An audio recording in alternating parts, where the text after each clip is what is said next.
Wish we could turn back time to the good old days when your mama sang us to sleep and now we're stressed out. Wish you could turn back time to the good old days when your mama sang us to sleep, but now we're stressed out. Those are some popular lyrics from the 21 Pilot Band song Stressed Out. And it kind of references to what a lot of people feel about when they think about stress. So I've been interested in this topic because I always am interested into people's bodies and just how the body functions. So today I'm first going to discuss about what stress is and the reasons why we deal with stress. Second, I'll discuss the effects of stress has on the body and the mind. And then finally, I'll discuss the different ways and healthy ways we can cope with stress. So let's first talk about what stress really is and what goes on in the body when we're feeling stress.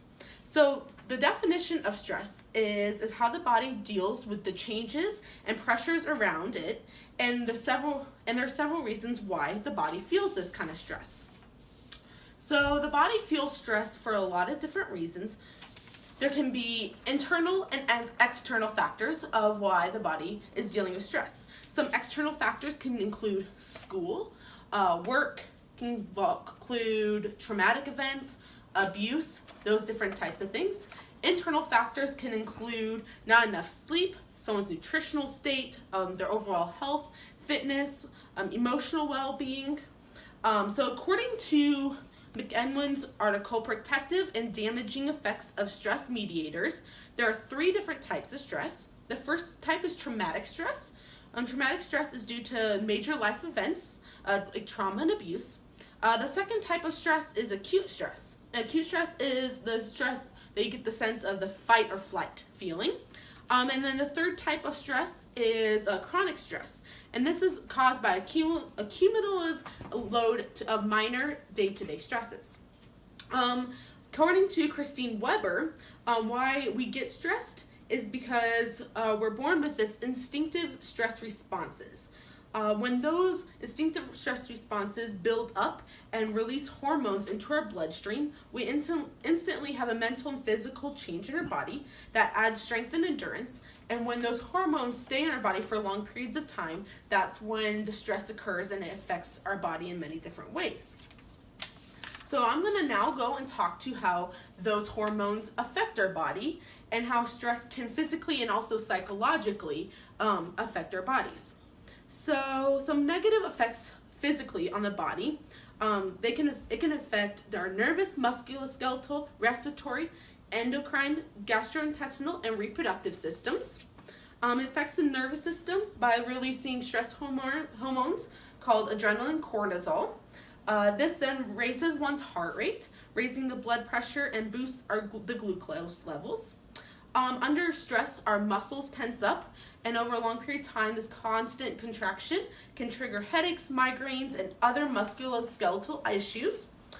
Stress affects the respiratory system by it increases the heart rate, which then ultimately can cause breathing to be harder and more rapid, can cause hyperventilation, and then some people end up having panic attacks.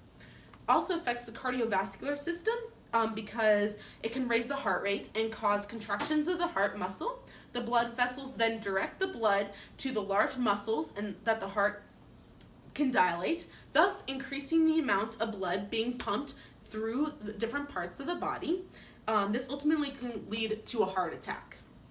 Also, stress affects the endocrine system by it ends up increasing the amount of sweat, which then can affect the skin. Also can take a major toll in the digestive system, and it even can affect the reproductive system by reducing sex drives. So stress does not always take a toll physically, but also takes a toll on someone's body psychologically. So according to Maldonado, stress also affects one's mental health. Many studies have shown that stress has a correlation between that and mental disorders like anxiety and depression. What happens is the hormones act as a sedative, and with many large amounts of this byproduct can contribute to long sustained feelings of low energy and depression.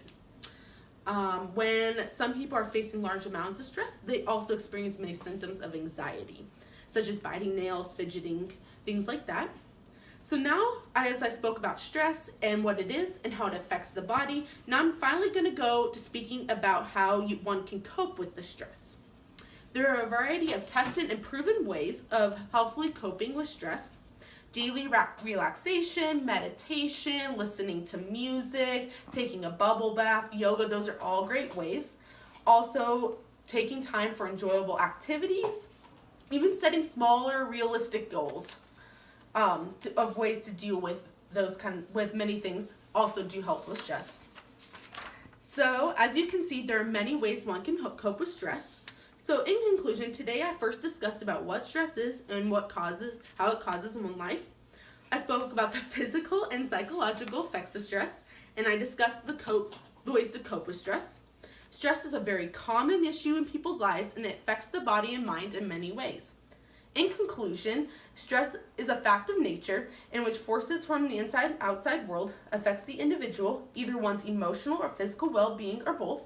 However, there are many healthy ways one can cope with their stress so that the stress does not affect their health to a great extent. Thank you.